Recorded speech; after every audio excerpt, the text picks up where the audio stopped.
ఓడి బోడముండ హైడ్రాని తెచ్చిపెట్టింది.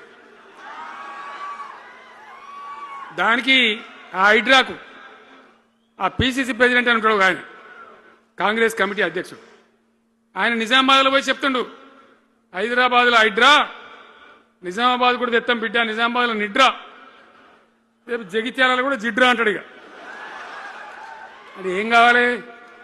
మొత్తం పేదల కొంపలన్నీ కూల్చుడేనా? కేసీఆర్ రాజ్యానికి వచ్చినప్పుడు 3.5 లక్షల మందికి పేదలు ఎక్కడ ఉన్నారో అక్కడనే పట్టాలు ఇచ్చినాం. వాళ్ళని ఆగం చేయకుండా పాపం గరీబోళ్ళు 3.5 లక్షల కుటుంబాలకు హైదరాబాదు చుట్టుపక్కల వేరే పట్టణాల్లో కూడా పట్టాలు ఇచ్చిన వాళ్ళని బతకనిచ్చిన.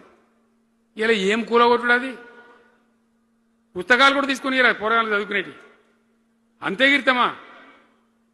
నేను ఒక్కటే మాట మనం చేస్తా ఉన్నా, గ్యారంటీగా బీఆర్ఎస్ గవర్నమెంట్ వచ్చేది ఖాయం. మొట్టమొదటి రోజులనే ఈ హైడ్రాంటోని ఎత్తి అవతల వరేస్తామని చెప్పి నేను మనవి చేస్తా ఉన్నా. తీసేయన్నా దాన్ని, హైడ్రాన్ తీసేయనన్నా? పక్క మాటనా?